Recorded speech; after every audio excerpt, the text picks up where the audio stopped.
God, I'm hoping that villain in Moana 2 is an actual villain who drives the plot and is in it for longer than 15 minutes. The lad deserves to enjoy his final hours. Ever since its announcement, I have had such a bad feeling about Moana 2. It just seemed like Disney was making virtually every wrong decision with it. Starting with how it was supposed to be a TV series before just suddenly being turned into a movie this very year. Hiring a TikToker to help write the songs was a big red flag. And apparently, Alii Cravalho finished recording her lines just 2 months before the movie was set to come out. This wasn't helping the allegations that Disney was just desperately rushing this out because Wish bombed super hard last year, and Disney did not learn the right lessons from that. It's a shame because I really do like the first Moana movie. I mean, it's not an amazing film, but it was still fun and charming. And hey, at least it had a villain in it. Yeah, I'm just gonna dive on right into this and talk about that crap. Seriously, Disney, you had one job with this movie. It was the one thing that literally everyone out there was asking you to do, and you didn't do it.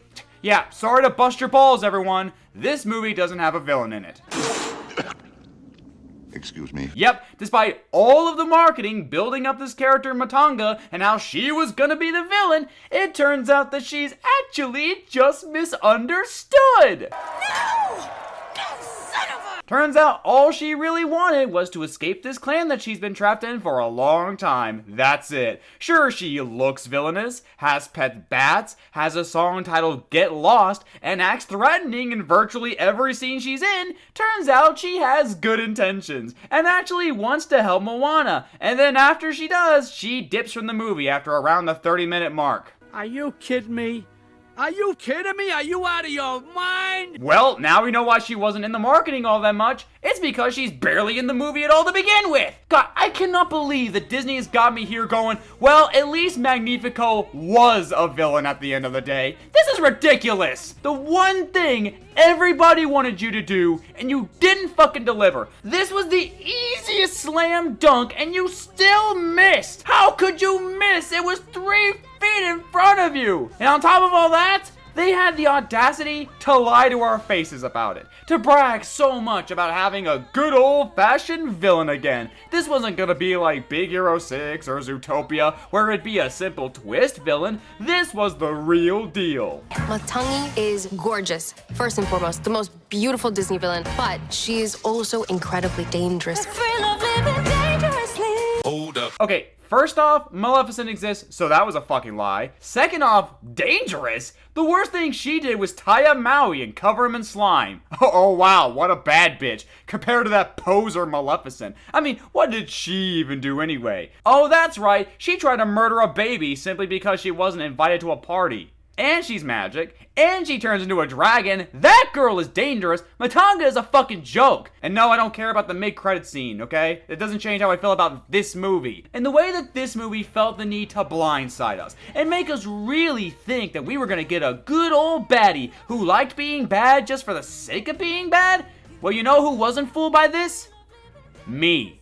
I called this bullshit out last year. King Magnifico is just a ploy by Disney to get people to shut up and stop complaining about their lack of villains these days, and now it seems that they're back to their old ways. Sure, the show Iwaju gave us a villain named Bodhi who was pretty good this year, but I already made a video talking about how he didn't live up to his full potential. What makes this even more frustrating is the fact that she could have easily fit the role of a villain with just one slight rewrite. Just have her be bad. That's literally it. That's all you have to do. In the movie, she's trapped in this giant clam, right? Well, why not make the clam her prison? The main threat in this movie is a god named Nala who wants humanity to remain separate because, I don't know, he's racist or whatever. Movies gotta happen, I guess. Now, some of you might go, oh, so the movie does have a villain. And to those people I say, you're not just wrong, you're stupid. Now wait just a minute. And you're ugly, just like your mum. Nalo isn't even a character. He's essentially like that black stuff from the first movie. Moana and her team never meet him, he has no dialogue or character, he's not a villain. He's pretty much just Man from Bambi, only somehow even worse at destroying things. Wow, what a god. So anyway, just have it to where the misunderstanding is about him and how Matanga is the real threat. Nalo imprisoned her because she's just a full-blown psycho who likes to cause pain and misery upon humans. It's that simple of a rewrite. The opening already made it clear that she acts nefarious for fun, and she literally defeated Maui by herself, so it wouldn't just be another twist villain. Just have Nalo actually be a good god and Matanga be a threat. It really is that easy. But I guess Disney really just doesn't want to do villains anymore, do they? And I know, not every Disney movie needs a villain. I know at least one smug person is gonna comment that in the comments, saying that the movie is still fine without one. And you know what? Fine. I'll give you that. The movie still functions fine as it is. But come on! Aren't you just the least bit frustrated with all of this? Matanga could have made for an amazing villain. One that's present for the whole story, maybe has Moana form an attachment to her in place of Maui, who obviously knows she's up to no good. The pieces were all there, and you did fucking jack shit with them!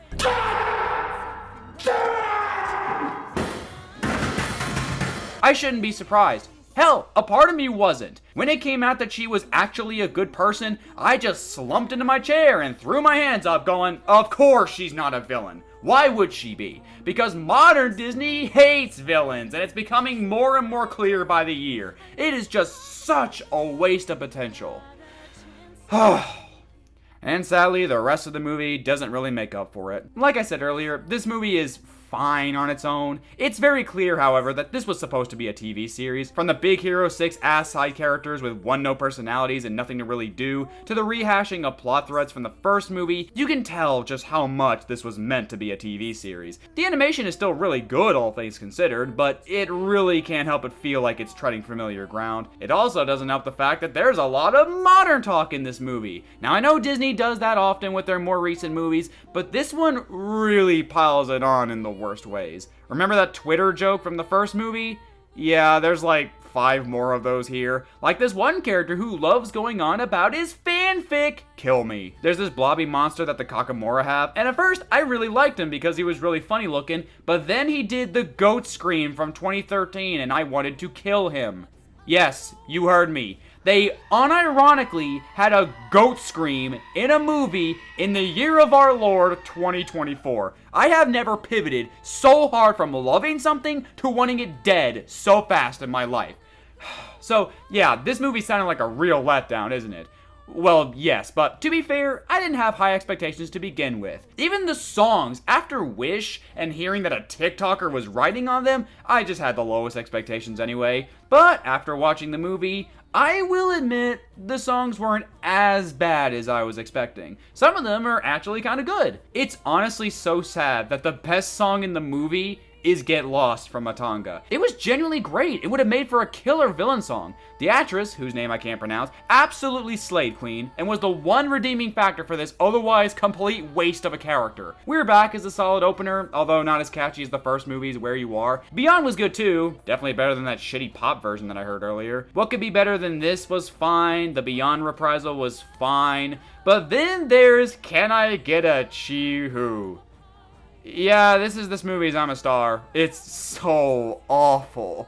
Granted, there's no "Watch Out World, Here I Are" in this song, but this has all the same problems that Wish's soundtrack as a whole had, trying way too hard to sound as catchy and poppy as possible without any real charm or fun to make up for that. And it's not like Disney can't write a catchy song. The first movie was filled with catchy songs. You're Welcome, Shiny, they were all great. But this one just plays too hard into that "this is the thanks I get" energy. You know what I'm talking about when I say that? Just listen to that chorus and tell me you don't see the problem. It's pretty obnoxious, like Maui's own voice actor has become in more recent years. It's still so crazy that we're getting the Moana live action remake in less than 2 years from now. It's so wild. Oh man.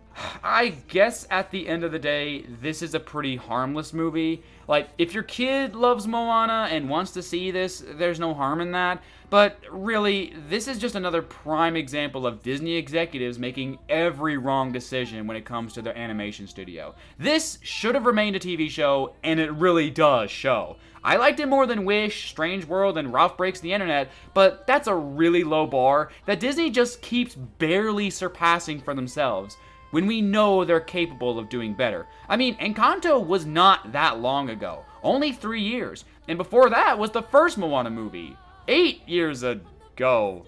Wow. Yeah, it's been a while, hasn't it? Look, I don't want to say the same thing I've been saying for years now. I've said it in my Strange World video. I said it in both my Wish videos, because at this point, it's painfully clear Disney's not listening. Not to me, not to you, just themselves and their little echo chamber that somehow tells them at the end they're doing a good job as it is. And to those people who keep on saying that I'm too hard on Disney and I should cut them a break. Sorry, but what have they done to deserve a break, huh? You don't repay fuck up after fuck up with kindness and, oh, I'm sure they'll get it right eventually, especially when they have done it right before. To those people, I wanted to like this. I don't go into these movies wanting to hate them or planning to hate them, and I know they're still good, smart, talented artists who work at Disney and did the best they can given this movie's shitty situation. And look, all things considered, this could have been much worse. It's a pretty movie. I liked some of the songs. I still like Moana and Maui fine. There are some funny jokes here and there if you ignore the goat screaming and stuff. It's not a god-awful experience. It's just what you'd expect from Disney now. It's mid. And it's gotten to a point where they have to outright pretend to have a villain in their films to get people to watch, when they could have just had a villain from the very start. Moana 2.